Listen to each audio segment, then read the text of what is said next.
Ele foi liderança estudantil e participou do governo Mauro Borges. Em 1964, acabou perseguido e preso pela repressão.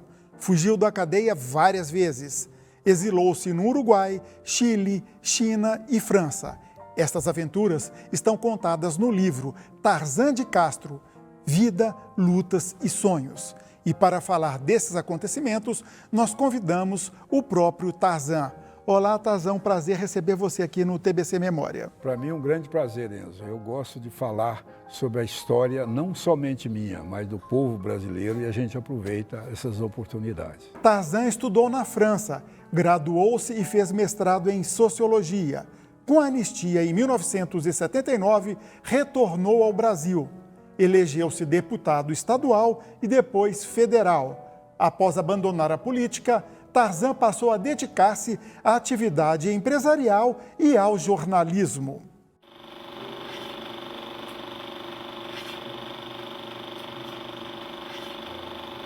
Tarzan, boa parte da sua vida está contada nesse livro que eu citei agora há pouco, né?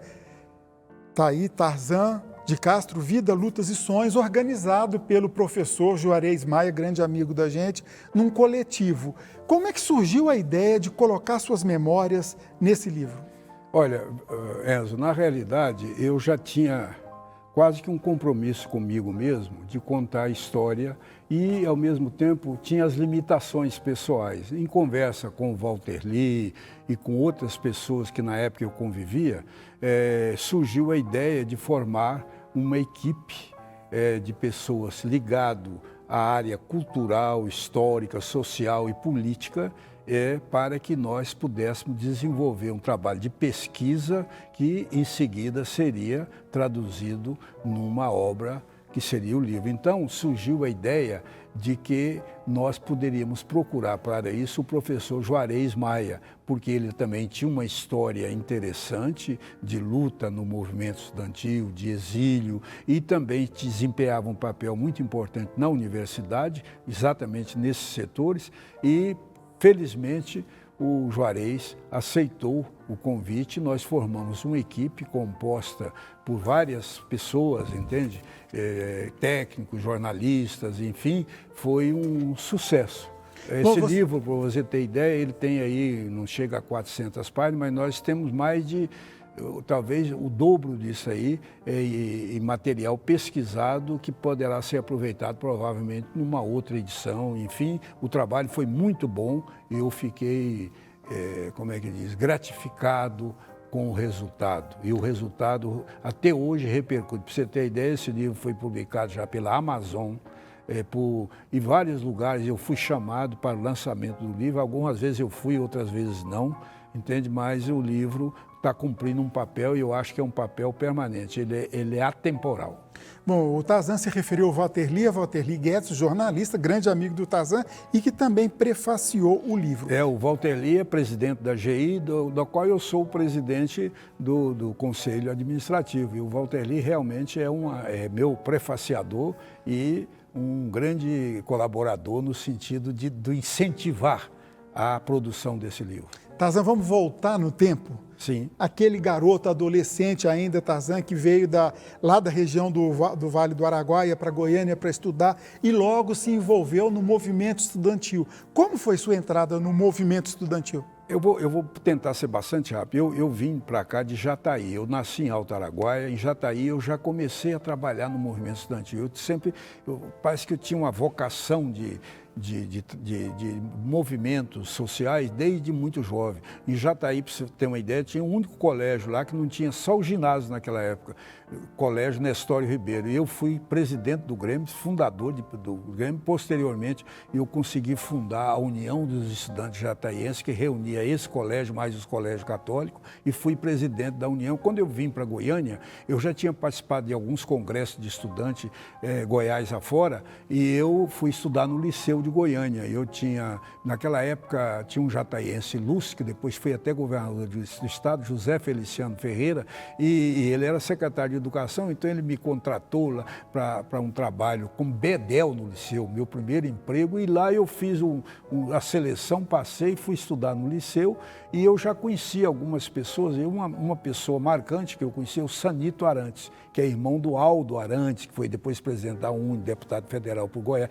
até hoje está aí uma figura importante, militando no PCdoB, né? Militante né? político. E nesse tempo você então já... aí o Sanito tinha sido presidente do Grêmio do Liceu. O Grêmio do Liceu, vários personagens, o Íris Rezende foi presidente lá e muitos outros personagens, porque os colégios do Liceu era o centro, na época praticamente quase não tinha nenhuma faculdade, só tinha a faculdade de Direito, farmácia, de Odontologia, não tinha universidade, né? E então o Liceu passava a ser um centro de atividade, não só do ponto de vista do movimento estudantil, do ponto de vista educacional, mas também social e cultural. Tinha o teatro do Liceu, entende? Para você ter ideia, eu até brincava que a faculdade de engenharia era no fundo de um galpão no fundo do Liceu. Para você ter uma ideia, da importância do Liceu. Da importância. Então, todo mundo ali tinha o Liceu como uma referência na cidade de Goiânia e até no estado de Goiás. E nessa liderança sua estudantil, você já era aquele agitador que ficou conhecido depois, comandou greve, chegou a ser preso? Como é que foi? Eu sempre fui, assim, eu voltaria, eu vou admitir essa história de agitador no sentido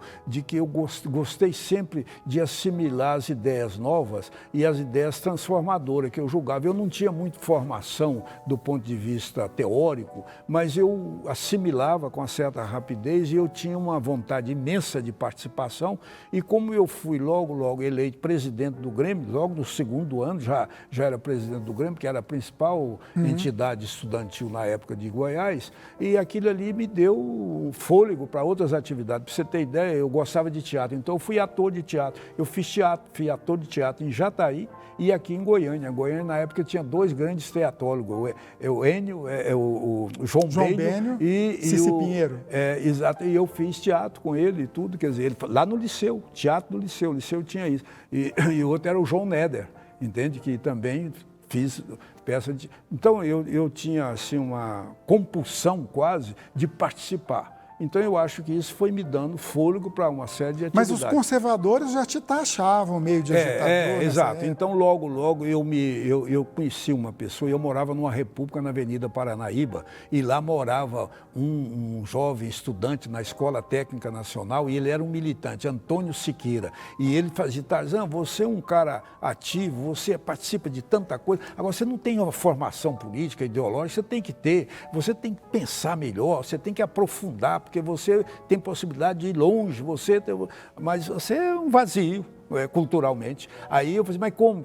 Eu vou te dar alguns livros para ler. Aí começou a me dar, e me deu um livro que mexeu comigo incrivelmente, foi 10 Dias que Abalaram o Mundo, que é do americano João Reed, sobre a Revolução de a Revolução outubro, bolchevique. Então, aquilo mexeu comigo incrivelmente. Eu nunca esqueço isso, porque foi como se eu...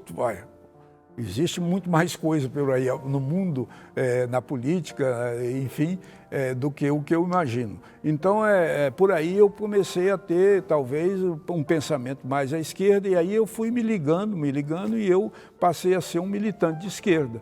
Não com muita consciência, não estava afiliado, mas posteriormente, no movimento estudantil nacional, eu comecei a participar de congresso nacional, era da UB, eu terminei sendo eleito vice-presidente nacional da UB, num congresso muito importante. Na época foi eleito presidente o Jarbas Santana de Miranda, da Bahia, e logo em seguida teve 2 ou 3 convites. Eu fui morar no Rio de Janeiro nesse período, porque era no prédio da UNE, a UBS e a UNE era junto na Praia do Flamengo, e aí lá chegou o convite, um convite para ir no 2º aniversário da Revolução Cubana, em 1961, e um outro convite para ir num congresso internacional dos estudantes da UIE, na Suécia. Aí o Jaba chegou para mim, que era o presidente, e falou: Tarzan, eu estou querendo ir na Suécia nesse congresso, você podia ir para Cuba, então você concorda? Bom, aí eu terminei indo para Cuba, para o 2º aniversário. E na delegação... E isso daí ainda 61, ainda democracia. Democracia. E na democracia, aí para você ter ideia, naquele congresso de Cuba foi o Almino Afonso, que depois foi ministro aqui de Goiás, foi o ex-senador Ele era senador pelo Rio de Janeiro, não me lembrar o nome, inclusive ele saiu daqui de Goiás, ele era um dos líderes da delegação, enfim, era um Josué de Castro, era um negócio bem amplo, assim, a delegação brasileira, que foi representativa de muita coisa, e eu ia representando os estudantes, entende? E lá eu fiquei uma temporada em Cuba e eu terminei sendo muito influenciado pela Revolução Cubana, né? Por Fidel Castro, fiquei conhecendo Fidel Castro, Che Guevara, e fiquei quase 2 meses em Cuba, andando e tudo, e aí aquilo mexeu muito comigo e realmente me influenciou demais, entende?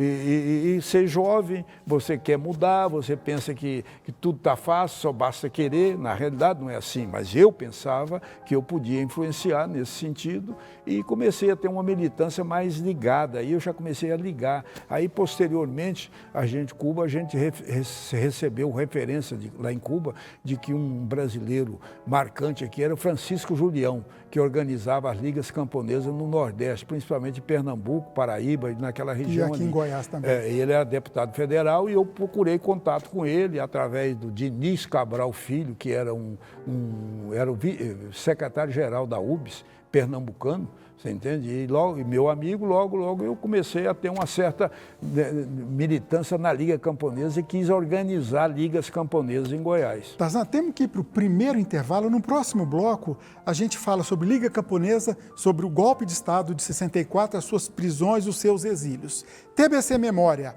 ajudando a preservar a história de Goiás.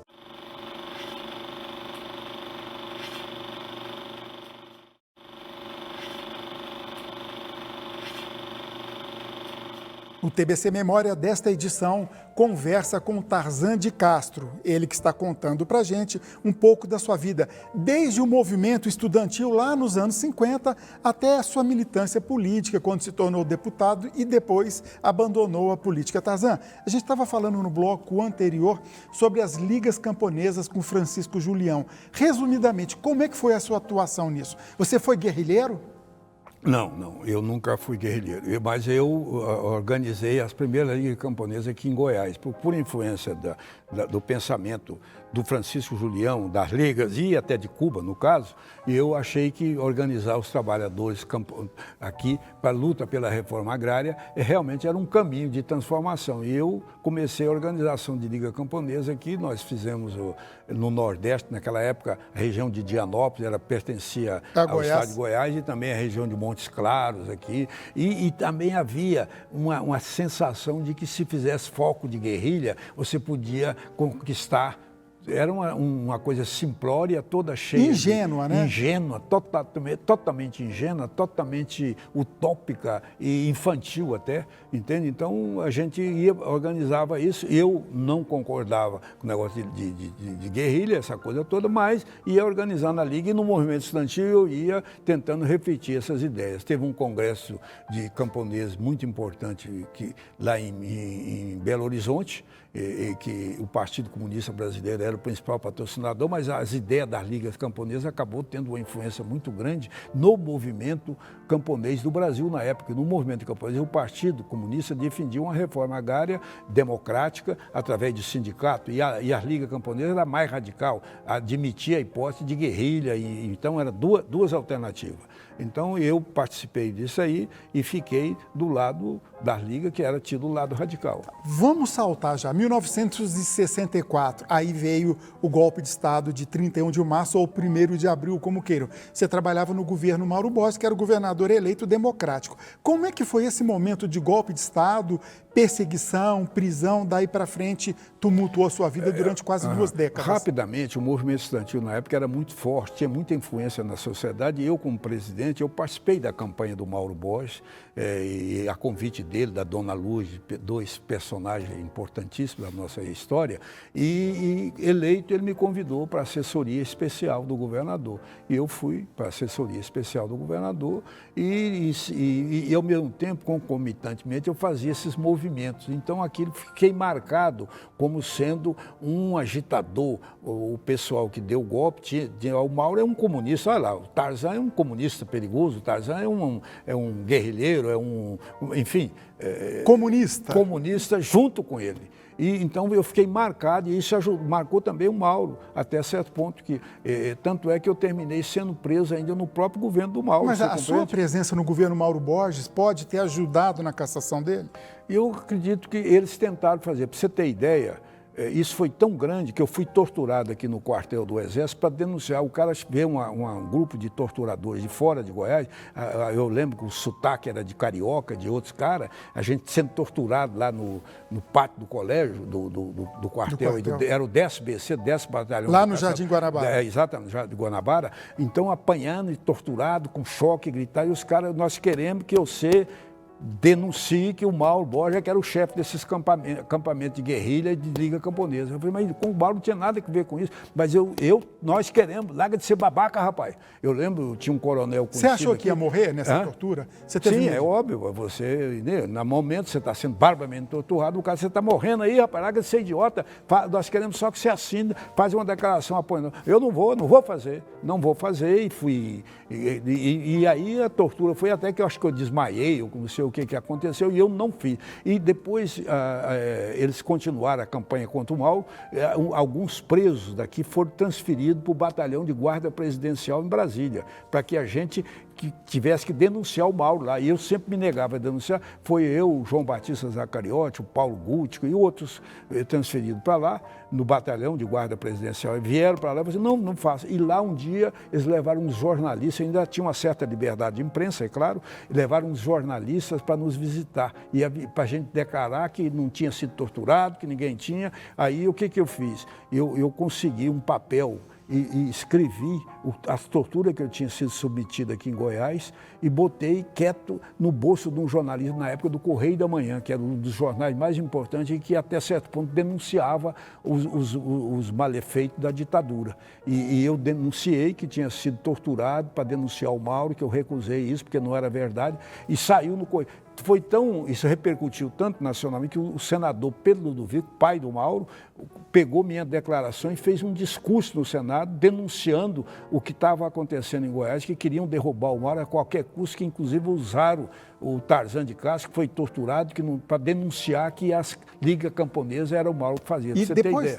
E depois disso você foi para a clandestinidade, já foi para o exílio? Depois eu fui preso, aí o que aconteceu? Rapidamente eu saí, foi o Sobral Pinto e outro, minha mãe foi atrás, minha mãe fantástica, Joaquina, baiana, ela ia atrás sempre me protegendo, ela conseguiu um dos melhores advogados do Brasil na época, era o Sobral Pinto e outro advogado famoso do Rio de Janeiro, e eles entraram com habeas corpus, tinha habeas corpus, aí eu saí, né, e aí eu fui para a chamada clandestinidade, fui militar na clandestinidade, e já essa altura eu estava no PCdoB, você entende? Aí inclusive aqui no PCdoB, eu fui o fundador do PCdoB aqui em Goiás, antes disso já, você entende? Fundei o Partido Comunista do Brasil aqui em Goiás, depois posteriormente eu me fui afastado, até me acusaram como se eu fosse um delator. Por que eles se acusaram de deduragem?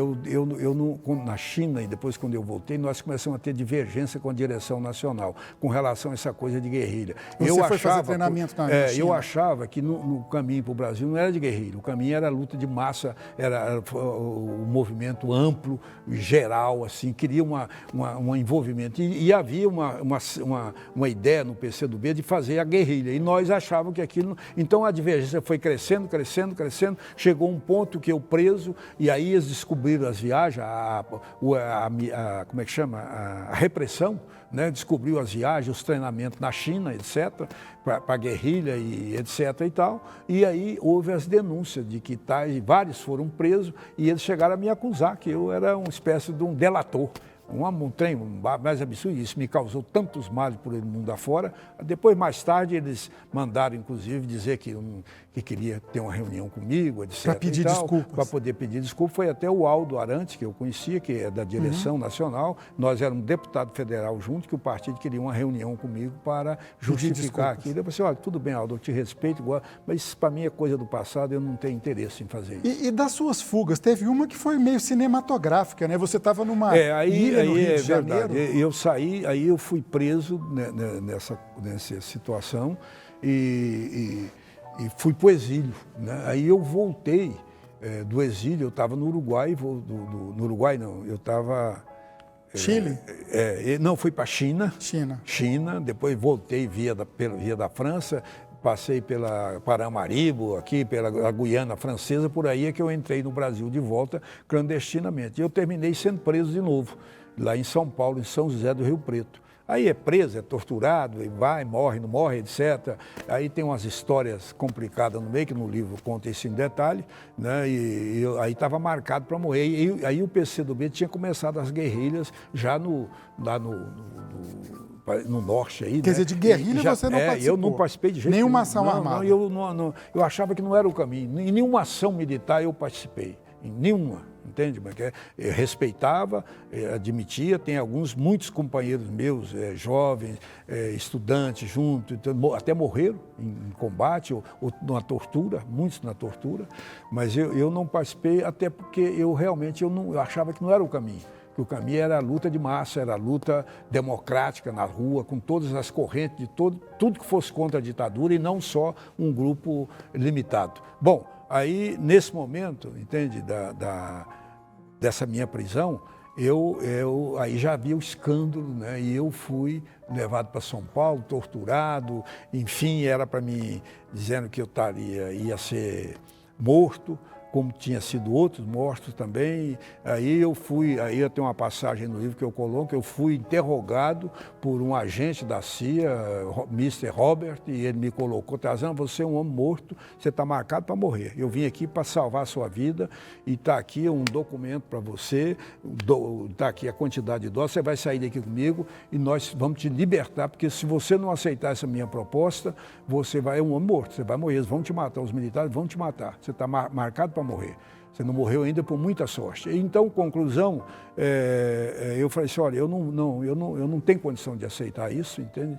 Eu não tenho condição, entende? Porque, não, mas você não vai ficar aqui no Brasil, não, vamos para os Estados Unidos, você vai morar lá com a gente, você vai ir nas universidades fazer conferência, você é bem falante, tem condição de expressar bem.